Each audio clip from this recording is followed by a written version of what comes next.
దశాబ్దాల కాలంగా పెండింగ్ లో ఉన్న మహిళా రిజర్వేషన్ బిల్లును అమలు కాకుండా కాంగ్రెస్ పార్టీ కుట్ర చేస్తోందని బీజేపీ రాష్ట్ర అధ్యక్షుడు పీవీఎన్ మాధవ్, మంత్రి సత్యకుమార్ యాదవ్ ఆరోపించారు. 25 ఏళ్ల మహిళల కలను సాకారం చేస్తూ ప్రధాని మోదీ 2023లో చారిత్రాత్మక బిల్లును ప్రవేశపెట్టారని గుర్తు చేశారు.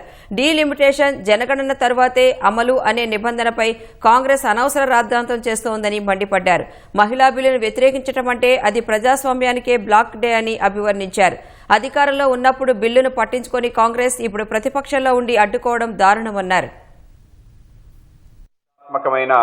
మహిళా బిల్లు చారిత్రాత్మక నేపథ్యంలో రావాల్సిన ఈ యొక్క బిల్లుని కాంగ్రెస్ ఇండి కూటమి విఫలం చేశాం అనే ఒక సంబరాలు చేసుకుంటున్న తీరు ఏదైతే ఉందో అత్యంత దారుణం. మహిళా సాధికారత పైన వాళ్ళ చేసిన దగ, మోసం, నయవంచనని చెప్పి మనం చెప్పొచ్చు. చరిత్రలో ఈరోజు మహిళల పట్ల వాళ్ళు ఏ విధంగా వ్యవహరించారనేది మొత్తం మహిళా సమాజం అసహించుకుంటుంది.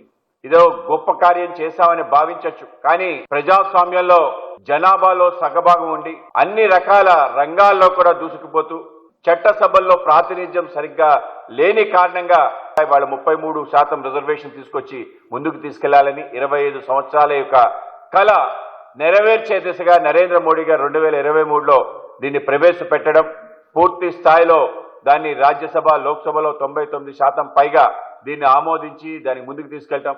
ఇవన్నీ కూడా ఒక చరిత్ర. 2037-34 వరకు ఈ బిల్లు అమలు కాకుండా చూడాలి అనే ఒక కుట్రతో కాంగ్రెస్ చేసిన దాష్టింగంగా మేము భావిస్తాం.